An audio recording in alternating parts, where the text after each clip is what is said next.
حضرت ابو ہریرہ رضی اللہ تعالی عنہ روایت کرتے ہیں قال سمعت رسول اللہ صلی اللہ علیہ وسلم یقول، فرماتے ہیں کہ میں نے رسول اکرم صلی اللہ علیہ وسلم کو بیان فرماتے ہوئے سنا، یقول فرماتے ہیں ارأیتم لو ان نہرا بباب احدکم یغتسل فیہ کل یوم 5 مرات هل بقی من درنہ شیء قالوا لا يبقى من درنہ شیء۔ فرماتے ہیں ارشاد فرمایا میرے محبوب نے کہ بتاؤ اگر کسی شخص کے دروازے پر بہت گہرا یہ پانی چل رہا ہے اور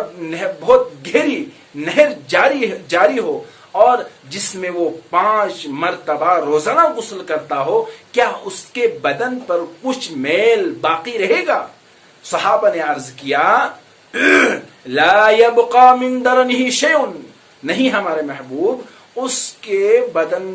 پر بالکل میل باقی نہیں رہے گی، اس کا بدن بالکل صاف و شفاف ہو جائے گا۔ فرمایا فَكَذَلِكَ، فرمایا یہی مثال ہے مثل الصلوات الخمس، 5 نمازوں کی مثال اسی طرح ہے کہ جو شخص دن میں 5 نماز پابندی کے ساتھ ادا کرتا ہے تو اس کے تمام گناہ بخش دیے جاتے ہیں، تمام گناہوں سے بالکل پاک و صاف یہ ہو جاتا ہے، جس طرح کہ وہ شخص کہ جس کے دروازے سے ایک گہری نہر چلتی ہے اور وہ جب گھر سے نکلتا ہے اور ہمیشہ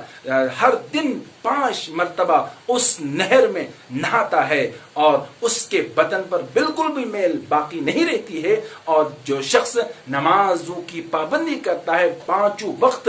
اپنے 5 وقت ادا کرتا ہے، تو وہ بھی گناہوں سے بالکل پاک و صاف ہو جاتا ہے۔